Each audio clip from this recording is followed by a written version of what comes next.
भारत और चीन सैनिकों के बीच वास्तविक नियंत्रण रेखा पर हिंसक झड़प को लेकर और उस हिंसक झड़प में भारत के वीर सैनिकों की शहादत के बाद भारत में जगह जगह चीन के खिलाफ गुस्सा विरोध के रूप में देखने को मिला। देश की ताकत कही जाने वाली आर्मी के जवानों के शहीद की सूचना पर पूरे देशवासियों का खून खौल उठा है। हर जगह से चीन से बदला लेने की आवाजें आ रही हैं, तो वहीं राजनीतिक पार्टियां भी मैदान में कूद चुकी हैं। अलीगढ़ में भी कांग्रेस के पदाधिकारियों के द्वारा केंद्र सरकार को जमकर खरी खोटी सुनाई गई और जल्द ही देश की सेना को खुली छूट देने की मांग की।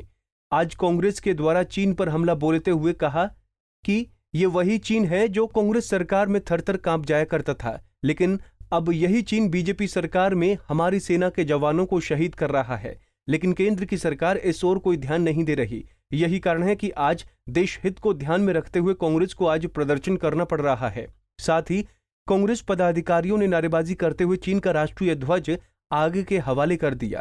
कांग्रेस एवं युवा कांग्रेस द्वारा अलीगढ़ में प्रदर्शन किया गया है। जो चाइना ने हमारे आर्मी पर्सन्स को धोखे धड़ी में रखकर उनको जो उनके साथ दुर्व्यवहार किया है, उन्हें जो मारा गया है, उसके खिलाफ हम लोगों ने प्रदर्शन किया है। यदि केंद्र की सरकार जो है शांति अमन कायम करने में, बॉर्डरों पर सुरक्षा प्रदान करने पे जो है नाकाम साबित होती है, तो वो अपना त्याग पत्र तत्काल प्रभाव से दे दें। जिस प्रकार से कांग्रेस ने पहले भी 90,000 जो पाकिस्तानी सैनिकों थे उनको मार के रावलपिंडी छोड़ा था, और चाइना ने जब जब टेढ़ी आंखें दिखाई और उनको उनके घरों में मार मार के पहुंचाया था जब जब सीमा विवाद हुआ, उसी प्रकार से कांग्रेस फिर से जो है ये ऐसा नहीं होने देगी। और मैं मांग करता हूं केंद्र सरकार से कि केंद्र सरकार तत्काल प्रभाव से यदि कुछ भी कर पाने में नाकाम है तो वो चूड़ियां पहन ले। और हमारे जो आर्मी पर्सन्स के ऊपर उन्होंने एक पैरा लगा रखा है अपनी आदेश का, वो आदेश उन्हें फ्री होल्ड कर दे ताकि आर्मी उनको घुटनों के बल चुका दे।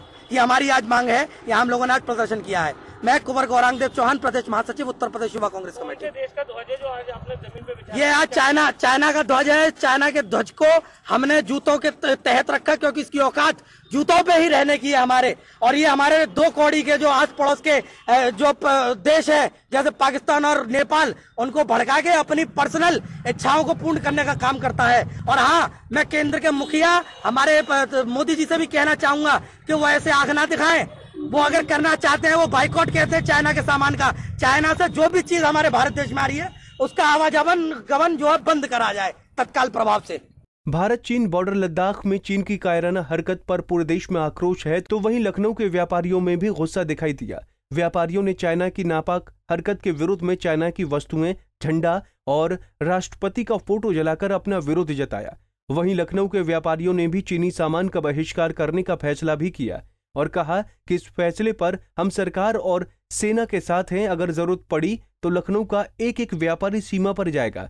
वहीं दूसरी तरफ लखनऊ में अवध बिहार कॉलोनी में कार्यालय पर संघ के अध्यक्ष मेजर आशीष चतुर्वेदी की अध्यक्षता में भूतपूर्व सैनिक संघ यूपी के द्वारा चाइना का झंडा जलाया गया। वहीं व्यापारी नेता संजय गुप्ता ने कहा कि चाइना भारत से ही कमा रहा है और वही पैसों से गोला बारूद खरीद कर भारत के सैनिकों पर चला रहा है। इसको व्यापारी बर्दाश्त नहीं करेगा। देखिए, अब पानी सर से ऊपर उड़ गया है।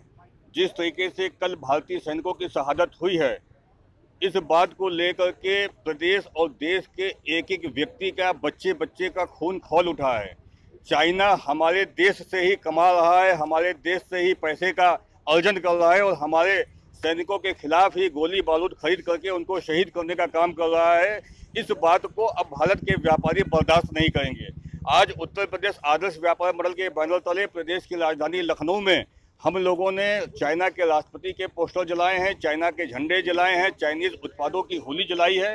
अब भारत के व्यापारियों ने तय कर लिया है कि किसी भी रूप में ना हम भारतीय लोग चाइना के उत्पाद को खरीदेंगे और ना हम बेचेंगे।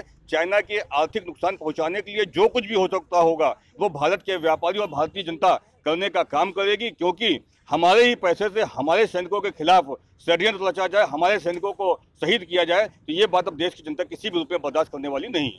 गौरतलब है कि 15 जून की देर रात चीन सैनिकों से हुई हिंसक झड़प में भारत के 20 जवान शहीद हो गए थे।